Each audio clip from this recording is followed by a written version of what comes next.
So welcome guys সবাইকে Kunal crazy ব্লগের first ভিডিওতে। তো আজকে সকাল সকাল বেরিয়ে পড়েছি, বিক্রমও চলে এসছে যেমনটাকে দেখতে পাচ্ছ। তো গাড়ি বের করতে এসেছি, গাড়িটা বের করে নিয়ে আজকে আমরা একটা পিকনিকে যাচ্ছি। তো রাস্তায় যেতে যেতে আরও কথা হবে।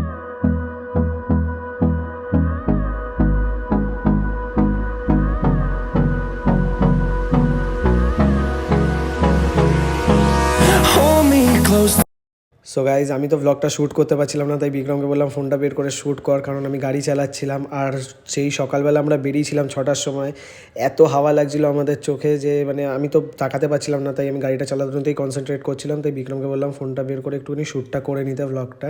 তো আজকে আমরা যাচ্ছি মথুরাপুর, বিক্রমের মামা বাড়ি আছে ওখানে। আমরা আজকে একটা ছোট্ট পিকনিক করবো 5 জন মিলে। তো আমরা কে কে আছি সেটা আগে বলে দিই। গুড্ডু আছে, আয়ুষ্মিতা আছে, সৌমাশিস, আমি আছি আর বিক্রম আছে। তো আমরা ভেবেছি ফার্স্ট স্টপটা আমরা পাটুলিতে নেব, ওখানে নিয়ে তারপর আবার দেখা করছি। তো গাইজ যেমনটা কি দেখতেই পাচ্ছ যে পাটুলিতে ফার্স্ট স্টপটা নিয়ে নিয়েছি। গুড্ডু দাঁড়িয়ে রয়েছে, আয়ুষ্মিতা, সৌমাশিস, বিক্রমও দাঁড়িয়ে রয়েছে। তো এখন চা অর্ডার দিয়েছি, একটু চা খাবো। আর সকাল সকাল দেখছো একটা বন্ধু চলে এসছে আমাদের, এনাদেরকেও বিস্কুট খাইয়ে দেন আমরা আগে রওনা দেবো। গুড্ডুকে দেখো এখানে সিগারেট খেয়েই যাচ্ছে। এই করতে করতেই ইয়ার্কি মারতে মারতে চাও চলে এসছে আমাদের মাঝখানে। চা খাবো, চা খেয়ে একদম টান টান আমরা বেরাবো। তো হঠাৎ চা খাওয়া সেই শেষ হয়েছে, সমাশিস দেখতে পেলো খেজুরের রস, বলছে খেজুরের রস খেতে হবে, নাহলে পেট পরিষ্কার হবে না। তাই খেজুরের রস খাওয়ার জন্য দাঁড়ালাম। তো এইটাই আমাদের ফার্স্ট স্টপ ছিল, আর কোথাও আমরা স্টপ দেবো না। ও খেজুরের রস close till I get up. Time is barely on our side. I don't wanna waste what's left. The storms we chase are leading us, and love is all we'll ever trust. Yeah, no, I don't wanna waste what's left. And on we'll go, through the wastelands, through the highways, till my shadow turns to sun rays. And on we'll go, through the wastelands, through the highways. And on we'll go.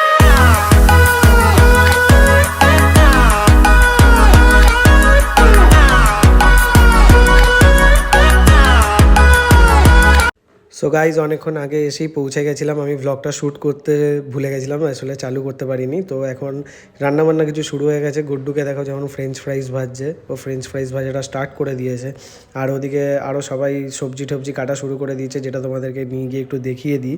ওখানেও সবাই সবজি কাটছে, এখানে আয়ুষ্মিতা বসে আছে, বিক্রম আছে, সোমাশি আছে। দেখো সবাই সবজি টবজি কাটা হচ্ছে, সবজি কাটা হয়ে গেলেই হয়ে যাবে। আর এখানে দেখছো আমাদের বিক্রম দাকে পেঁয়াজ কাটছে বিক্রম দা। তো এইসবই করতে করতে যেমনটা কি দেখতে পাচ্ছ এখন পকোড়া ভাজা শুরু হয়ে গেছে, চিকেন পকোড়া, যেটা গুড্ডু ভাজছে, আমাদের গুড্ডু ঠাকুরমশাই ওই সব রান্না করেছে আমাদের।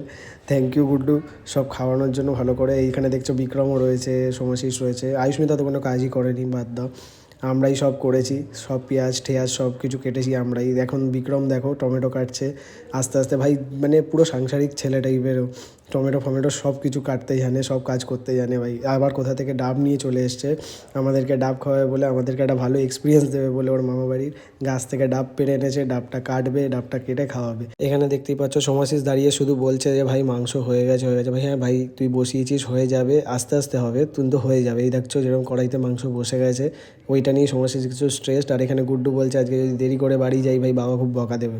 তার মাঝখানে বিক্রম এক্সাইটেড হয়ে গেছিলো খুব বেশি, কারণটা হচ্ছে যে আমাদের কাছে সাঁড়াশি ছিল না, যেটা বিক্রম দিতে পারেনি। বিক্রমের মামা বাড়িতেও সাঁড়াশি ছিল না, কিন্তু এই কড়াইটা আমাদেরকে নামাতে হতো গ্যাস থেকে। তো নামাবো কী করে? তো তখন দেখি বিক্রম কোথা থেকে একটা প্লাস নিয়ে এসছে ভাই। লিটারেলি প্লাস দিয়ে কড়াইটা নামানো হবে, লিটারেলি কড়াইটাকে প্লাস দিয়ে ওরা নামাবে বলে ভেবে রেখেছে। আর সোমাশিস আর বিক্রম তো এই কাজটা শুরুও করে দিয়েছে, দেখো প্লাস দিয়ে কড়াই নামানো হচ্ছে। আর এইসবের মাঝেই আমি আর বিক্রম একটু বেরিয়ে পড়েছিলাম জলের বোতল আনার জন্য। তো তখন বিক্রম বলল চলো তোমাকে একটু গ্রামটা দেখাই, খুব সুন্দর জায়গা, চারিদিকেই দেখতে পাচ্ছ পুরো সবুজ। আর খুব ভালো লাগছিল এখানে গাড়ি চালাতে, একদম নিরিবিলি জায়গা, মাথাও একদম পুরো ফ্রেশ হয়ে যায় মুড একদম। বিক্রম বলছে যে এখানে আবার আসবে, আবার একটা পিকনিক করবে। তাই বললাম হ্যাঁ ভাই একদম। আর এই বলতে বলতেই আমরা যাচ্ছিলাম, ওখানে ফাঁকা রাস্তাই ছিল, সেরকম ভিড়ভাড়টা ছিল না, তখনই আমাদের সামনে একটা গায়ে মাথা এলো। আর এই দেখতে দেখতেই আমরা ঢুকলাম যখন দেখি আয়ুষ্মিতা হাসছে, কারণ গুড্ডুর গায়ে নুনে নুন করে দিয়েছে। গুড্ডু বলেছিল রাইসে অল্প একটু নুন দিতে, আর আয়ুষ্মিতা ওই নুনটুকুও দিতে পারেনি, ওইটা পুরো গুড্ডুর গায়ে ঢেলে দিয়েছে, কারণ ও সকাল থেকে কোনো কাজই করেনি। আর সবাইকে এক্সপ্লেনেশন দিচ্ছে যে ওটা একটুখানি কাঁটাটা বড় ছিল প্যাকেটে। আর গুড্ডুকে দেখো দাড়িতে নুন, জামায় নুন, পুরো বডিতে নুন। এখানে বিক্রমও রীতিমতো হেসে যাচ্ছে, আমরা সবাই আসছি, কী করব কিছু বুঝতেই পারছিলাম না তখন দেখি আচমকা সোমাশিস আমাদেরকে গ্রেভি টেস্ট করাচ্ছে চিকেনের। আর গুড্ডুকে দেখো এখানে ঘি ঢালছে রাইসে, ও পুরো একদম উজ্জ্বলদা টাইপসের হয়ে গেছে ঢালার জন্য ঘি। তো সব কিছু কমপ্লিট, এখন আমরা বাড়ির পথে রওনা দিচ্ছি। তো আবার দেখা হবে নেক্সট ব্লগে। তো বাড়ি যাওয়া যাক, এখন কলকাতা ফেরা যাক। যাদের যাদের ভালো লেগেছে লাইক করো, সাবস্ক্রাইব করো, শেয়ার করো, আর নেক্সট ভিডিওতে আবার দেখা হচ্ছে। টাটা।